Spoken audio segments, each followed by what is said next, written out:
মহেশখালীর মুসলমান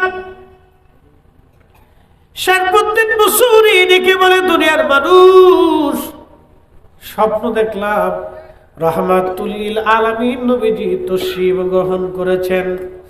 আমি অসুস্থ, আমার বিছানায় শিয়রে আল্লাহর নবী বসে গেল।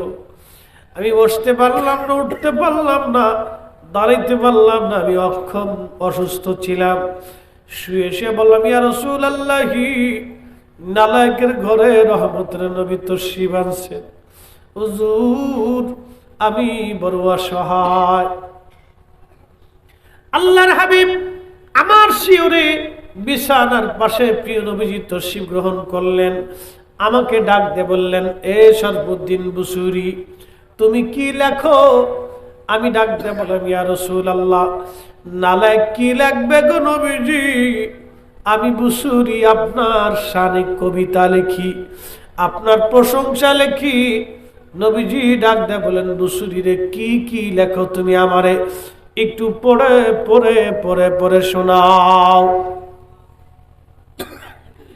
শরফুদ্দীন বুসুরি বলেন, আমি সেই সময় বসে বসে কাসিদে বুরদা শরীফ আমি পড়তে লাগলাম, আমার নবীজির সামনে আমি পড়তে লাগলাম। যখন আমি ছন্দের মোহনায় টান দিলাম, দেখি আল্লাহর হাবিবের প্রেমের ছন্দে প্রিয় নবীজি ডুলতেছিলেন, নবীজির ভালো লাগতেছিল। যখন আমি নাচিয়ে বন্ধ করে দিলাম, প্রিয় নবী ডাক দিলেন, শরফুদ্দীন বুসুরি, তোমার কি হয়েছে? আমি বললাম, ইয়া রাসূলুল্লাহ, নালায়েক বড় অসহায়, পক্ষঘাত প্যারালাইসিস রোগে আমি আক্রান্ত হয়ে গেছি। হুজুর, আমার একটা পা সবাস হয়ে গেছে, আমি বসতে পারি না, চলতে পারি না, ইবাদত করতে আমার কষ্ট হয়। হুজুর, আমি বড় অসহায়। আল্লাহর নবী ডাক দিয়ে বলেন, বুসুরি, কোন দিকে তোমার সমস্যা বলো। আমি ইশারা করে বললাম, ইয়া হাবিবাল্লাহি, আমার এই সাইডটা একবারে পড়ে গেছে। আমি দেখি বুসুরি বলতেছে, দুনিয়ার মানুষ রে, আমি দেখলাম রহমতের নবীর রহমতের হাত মোবারক যখন আমার গায়ের মধ্যে লাগাইলো, স্বপ্ন দেখলাম সঙ্গে সঙ্গে আমার প্যারালাইসিস ভালো হয়ে গেল।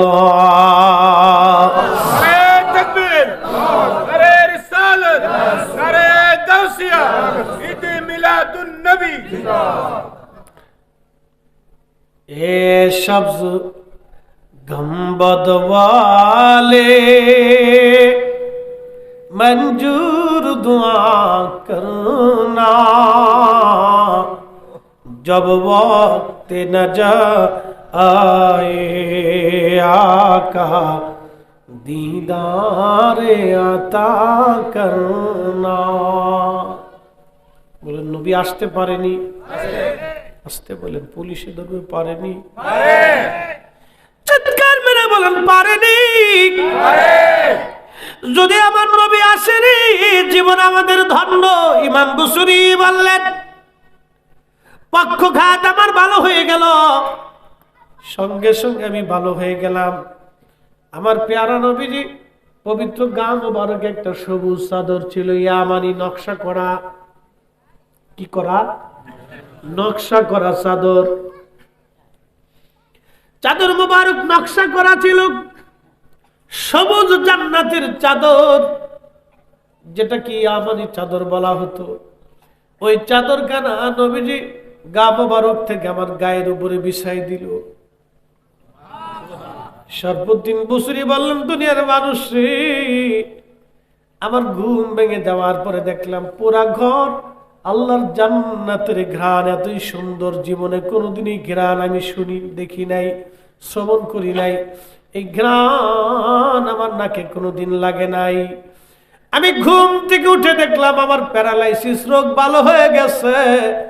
আরো তাকায় দেখলাম আমার নবীজি যে চাদর মুবারক আমার দিয়েছিল, ওই চাদর মুবারক আমার গায়ের উপরে শোভা পাইতেছে।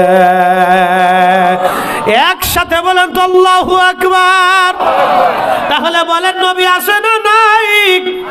জোরে বলেন, আসে না নাই? উম্মতের কঠিন বিপদে নবী আসে কি আসে না? আমার দেশে একদল আমিন। এরা বলে মুহাম্মদ রাসূলুল্লাহ কদ মাতা, মুহাম্মদ মরে গেছে, মুহাম্মাদের আর কিছুই নাই। আসতে হলো কেন জোরে বলে? আমার রসুলের মহান চরিত্র নিয়ে, মহান সম্মান নিয়ে যারা ছোট করে দেখবে, ও আমার স্বাস্থ্য ভাই আর ফুফতো ভাই, মামাতর খালাতর জ্যাঠাতো আত্মীয় শালার সম্বন্ধী, ও দেখার টাইম আমাদের জোরে কন্যা কেন? মে কবরে अंधेरी में घबराऊंगा जब तन्हा में, कब्र अंधेरी में घबराऊंगा जब तन्हा, इमदाद मेरी करने जाना रसूल अल्लाह, इमदाद मेरी करने आ जाना रसूल अल्लाह, रोशन मेरी तुर्बत को लिल्लाह जरा करुणा, जब वक्त न जा आए आका दीदार आता करुणा, दीदार आता करुणा। सलातुन या रसूल अल्लाह अलैकुम, सलातुन या रसूल अल्लाह अलैकुम, सलामुन या हबीब अल्लाह। হাজরিন মহেশখালীবাসীর, এই যে আমাদের দেশে মহেশখালীতে, চট্টগ্রামে, কক্সবাজারে কোটি কোটি টাকার মালিক আছে।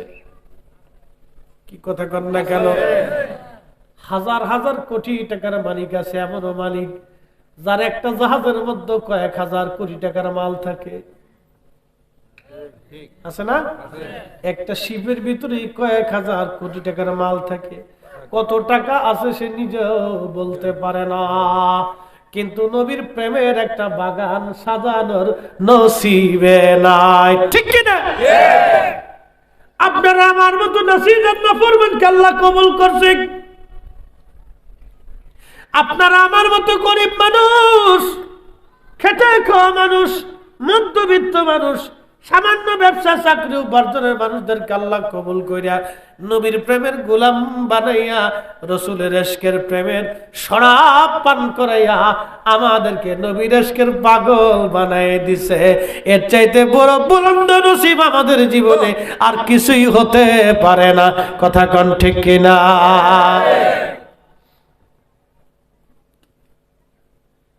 কারবালার ময়দানে সৈন্য ছিল 22,000 ইয়াজিদের।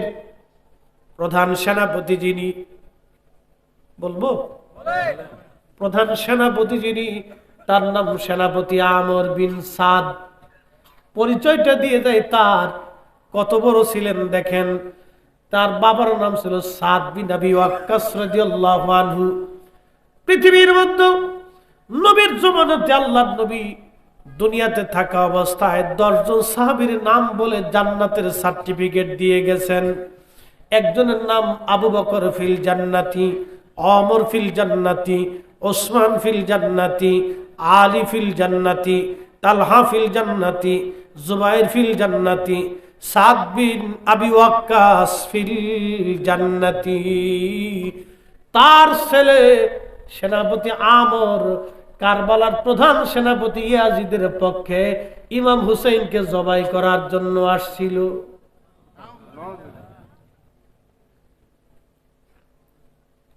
এই জন্য রসুলের পক্ষে থাকা নসিব লাগে। কি লাগে? নসিব লাগে, নসিব লাগে, নসিব। সাদ বিন আবি ওয়াক্কাস ফিল জান্নাতি, সাইদ ইবনে জুবাইর ফিল জান্নাতি, আবু উবাইদা ইবনে জাররাহ ফিল জান্নাতি, আব্দুর রহমান ইবনে আউফ ফিল জান্নাতি। 10 জন সাহাবীকে নবীজি জান্নাতের সার্টিফিকেট দিলেন। একজন সাহাবী সাদ বিন আবি ওয়াক্কাসের সন্তান, উনি ইন্তেকাল করেছিলেন। তার ছেলেটা আমর বিন সাদ টাকার ক্ষমতার জন্য আজকে আহলে বাইত রাসূলের বিরুদ্ধে 22,000 সৈন্যের কমান্ডার হইয়া দাঁড়াই রয়েছে। শুধু টাকা অর্থের কারণে, ক্ষমতার জন্য এদেশের মানুষ বেঈমান হয়ে যায়, নাফরমান হয়ে যায়।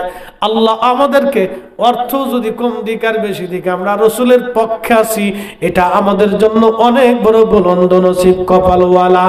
কথা কয় না কেন?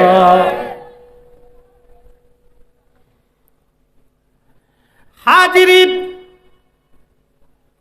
আহলে বাইত রাসূল, আওলাদে রাসূল, হযরত ইমাম হোসেন রাদিয়াল্লাহু আনহুর কারবালার ঘটনা অনেক বড় লম্বা, শুধু একটু বোঝানোর জন্য বলতেছি। ইশকে রাসূল, রাসূলের পক্ষে থাকে, এটা আমাদের জন্য বুলন্দ নসিব। ইমাম হুসাইনের পবিত্র মস্তক মোবারক কেটে বর্ষার আগায় বিধাইয়া তারা সুদূর কুফা থেকে, ওই কারবালা থেকে রওনা হয়ে তারা কুফা নগরে আসলো। কুফার গভর্নর ছিল উবাইদুল্লাহ ইবনে জিয়াদ। ইবনে জিয়াদ ছিলেন উবাইদুল্লাহর বাবার নাম জিয়াদ। জিয়াদের বাবার কোনো পরিচয় খুঁজে পাওয়া যায় না। জিয়াদ যার সন্তান ছিল, তার জন্মটা ছিল অবৈধভাবে। এই জিয়াদের ছেলের নাম ছিল উবাইদুল্লাহ। রক্তের ভিতরে বিরাট বড় ভেজাল। মনে রাখবেন, আমার রাসূলের সম্মান নিয়ে যারা ছোট করে দেখে, ছোট করে বলে, নবীর শানকে যারা ছোট করে বলে, ছোট করে দেখে, প্রত্যেকটার জন্মের ভিতরে ভেজাল আছে। কষ্ট হচ্ছে? একসাথে বলেন তো আল্লাহু আকবার। হাত উঁচা করে, হাত উঁচা করে বলেন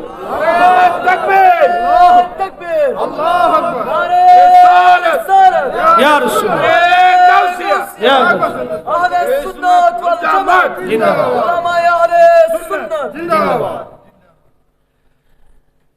এই ইবনে জিয়াদ মসজিদে কুফাতে হুসাইন রাদিয়াল্লাহু আনহুর পবিত্র মস্তক পায়ের কাছে রাখছে। ভাষণ দিচ্ছে হাজার হাজার মুসলমান। মনোযোগ দিবেন। আপনারা অনেক সময় বিভ্রান্ত হয়ে যায়, বলেন হুজুর এরাও তো নামাজ কালাম পড়ে, এরাও তো রোজা রাখে, এরাও তো যাকাত হজ সদকা দেয়, এদের ভিতরে তো বিরাট বড় বড় হাজী সাহেব আছে। আজকে কোন হাজির হজ কবুল হবে, কোনটা পাক্কা হাজি, কোনটা পাক্কা নামাজি, কোনটা পাক্কা ইমানদারি, ঘটনা থেকে আজকে আপনারা বুঝে যাবেন। হযরতে আহলে বাইত রাসূল, আওলাদে রাসূল ইমাম হুসাইন রাদিয়াল্লাহু আনহুর পবিত্র মস্তক কুফার মসজিদের ভিতরে ওই আপনার মিম্বরের সামনে রাখা হলো। উবাইদুল্লাহ ইবনে জিয়াদ মিম্বরে বসিয়া আহলে বাইত রাসূলের পবিত্র মস্তক তার পায়ের সামনে রাখছে। আহা, যাদের মাথা উন্নতম মশির, যাদের উসিলায় কোটি কোটি মানুষ জান্নাতে চলে যাবে, যাদের রক্তের উসিলায় কোটি কোটি কোটি কোটি পাপিষ্ট আমাদের মতো নাফরমানদেরকে আল্লাহ মাফ করে জান্নাত দিয়ে দিবে। তার পবিত্র মস্তক, মাথা মোবারক আজ বেঈমানের পায়ের সামনে, মিম্বরের সামনে আর অসহায় হয়ে পড়ে আছে। সেই দিন হাজার হাজার মুসলমান মসজিদের মধ্যে বসা। উবাইদুল্লাহ ইবনে জিয়াদ ভাষণ দিচ্ছিল। ও মুসলমানেরা, তোমরা শোনো, আমিরুল মুমিনিন ইয়াজিদের বিজয় আল্লাহ দিয়েছে, আর মিথ্যাবাদী হুসাইনের পরাজয় আল্লাহ দিয়েছে।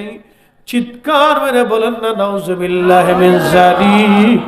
মসজিদের মধ্যে হাজার হাজার মুসল্লি বসা, একটা মুসলমানও সেই দিন প্রতিবাদ করে নাই। আজকেও ওই যে আমার দেশে দেখবেন একদল এইভাবে যারা নামাজ পড়ে, ওদের মসজিদে বাংলাদেশে মুহররম মাস আসলে ইয়াজিদের প্রশংসা করা হয় ওই মিম্বরে বসে বসে। আজকে ওরা ইয়াজিদকে মিম্বরে বসিয়ে ইয়াজিদের প্রশংসা করে।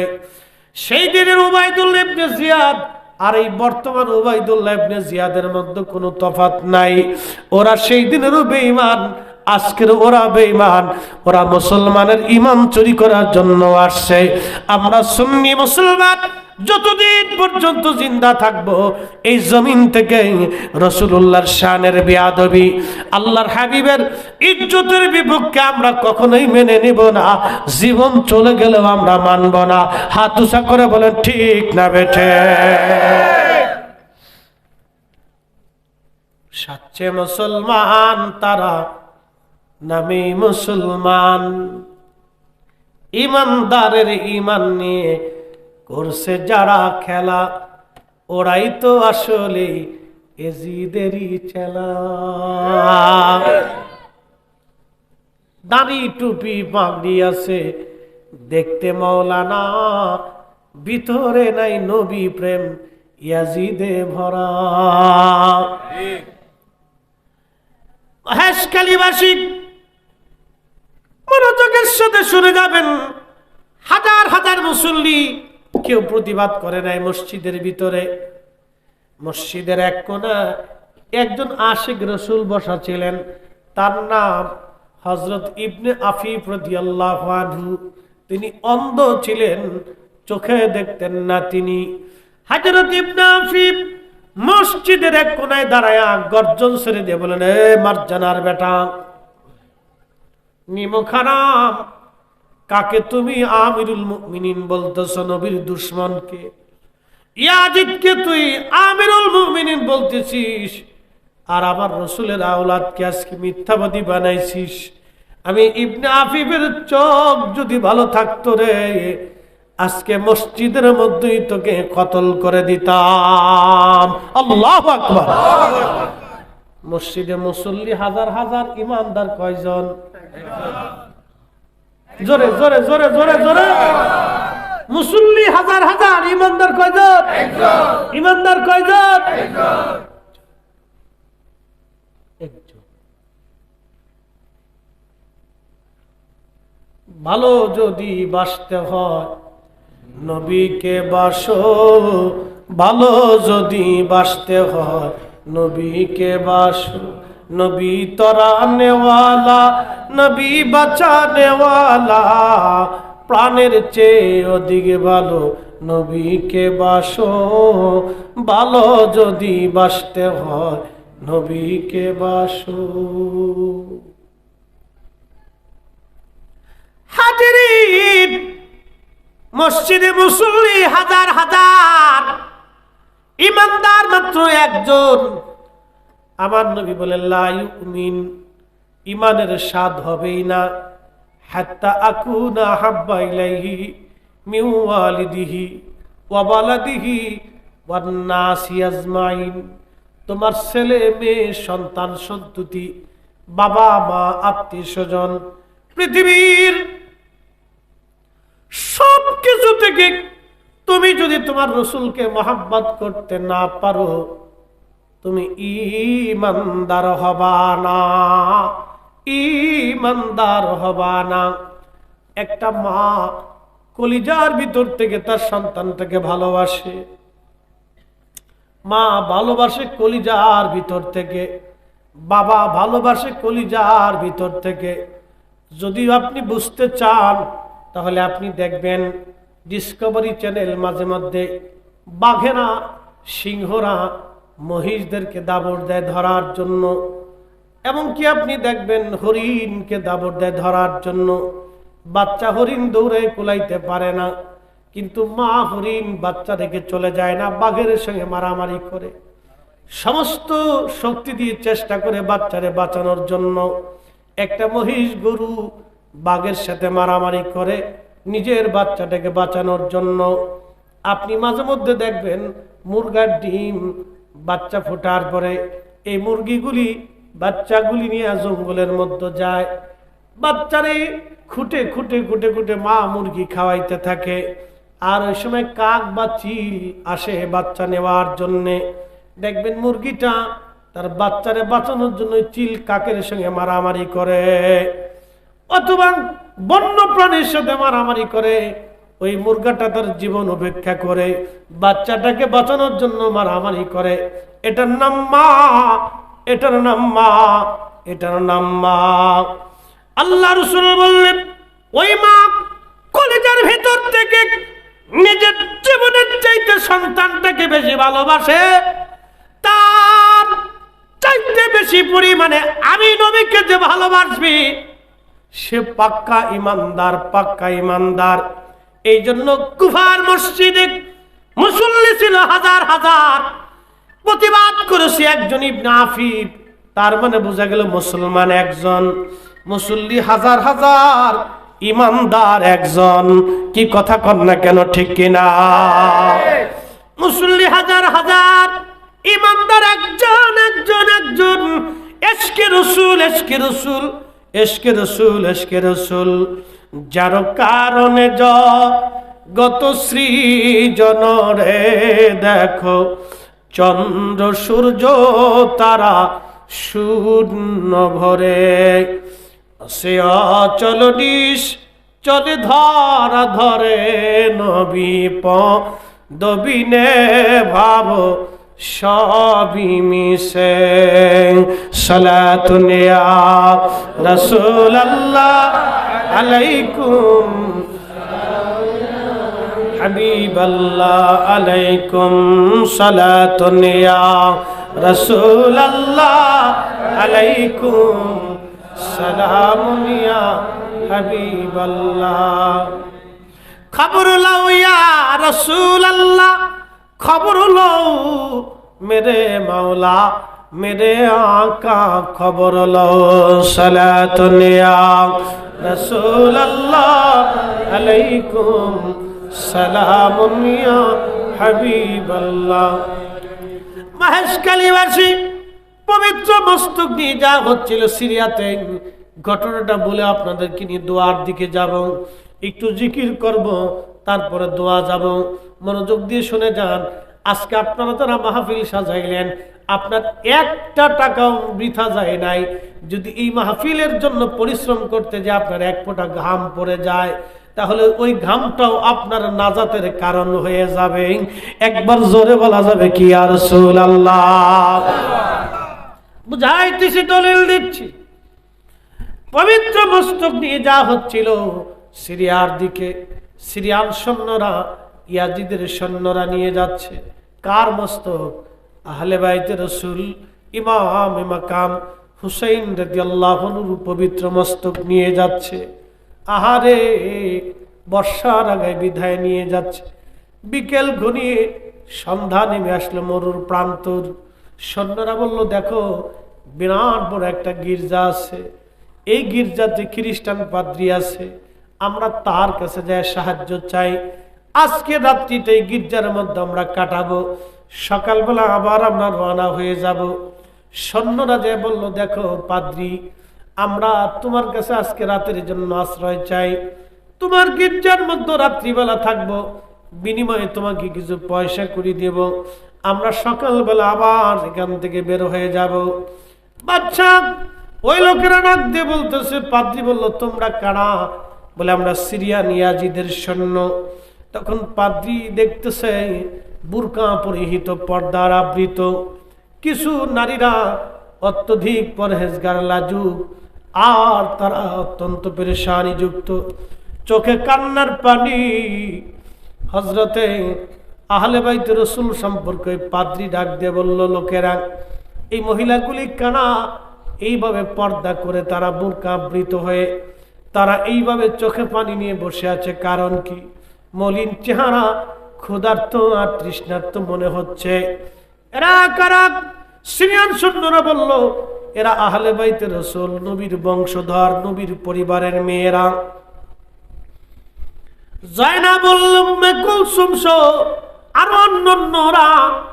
তখন এই পাদ্রী ডাক দিয়ে বলল, আহা, বর্ষার আগায় বিদায় রাখছ এই নুরানি চেহারার, সুন্দর সুন্দর চেহারার এই পবিত্র মস্তক কার? এই মাথা কার? বলবানি। তখন ওই সিরিয়ান সৈন্যরা বলল, তুমি তাকে চেনো নাই, উনি আমাদের আওলাদের রাসূল ইমাম হুসাইন রাদিয়াল্লাহু আনহু। পাদ্রী চোখের পানি ছেড়ে দিয়ে বললেন, তোরা কত বড় নাফরমান, এই মাথা তোরা কেন কেটেছ? তোরা নবীর উম্মত হইয়া নবীর দৌহিত্রের মাথা কেটে বর্ষার আগায় বিধাইয়া তোরা সিরিয়ে রওনা করছ। পাদ্রী ডাক দে বলল, হারে আমরা ঈসা নবীর অনুসারী, ঈসা আলাইহিস সালামের পায়ের জুতা মোবারকের সঙ্গে লেগে থাকা ধুলাবালি যদি আমরা পাইতাম, আমরা খ্রিস্টানরা এটাকে স্বর্ণ দিয়ে মুড়াইয়া আমরা একটা মহা সম্মানে ইজ্জতের সাথে আমরা রেখে দিতাম। আর তোরা জিন্দা রাসূলের আহলে বাইত পাওয়ার পরও মাথা কেটে নিয়ে তাদেরকে অপমান করে বর্ষার আগায় বিদায় আনন্দ করো। তোরা কি করে মুসলমান হবি? আহা, তোরা কি করে মানুষ হবি? আমি নবী না মানিলাম, কি যে ভুল করিলাম। আমি নবী না মানিলাম, কি যে ভুল করিলাম। ভস্মে ঢালিলাম ঘি, মানুষ হইয়া ভবেতে আসিয়া মানুষের করিলাম কি। মানুষ হইয়া ভবেতে আসিয়া মানুষের করিলাম কি। কষ্ট হইতেছে আপনাদের? একসাথে যারা বলেন তো আল্লাহু আকবার। রাত 1:30টার দিকে চলে যাচ্ছি, তারপর আপনাদের দুর্বলতা সেনার থেকে বোঝা যায় সুন্নিরা সিন্নির পাগল না, সুন্নিরা রাসূলের প্রেমের পাগল। ওই পাদ্রী ডাক দিয়ে বলতেছে, সৈন্যরা, আমার গির্জার ভিতরে গোপন সিন্ধুকের ভিতরে আমি 10,000 স্বর্ণ মুদ্রা রাখছি। কত হাজার? 10,000 স্বর্ণ মুদ্রা, বর্তমানে কয়েকশো কোটি টাকা হবে। 10,000 স্বর্ণ মুদ্রা রাখছি। তোদেরকে আমি 10,000 স্বর্ণ মুদ্রা সব আমি তোদেরকে দিয়ে দিব, কিন্তু একটা শর্ত, আজকে একটা রাতের জন্য কি ওই পবিত্র মাথা মুবারক আমার কাছে দিবি, আমি একটা রজনী মাথা মুবারকের খেদমত করব। না না, হয় না। চিৎকার মেরে জোরে বলেন না ইয়া রাসূলুল্লাহ।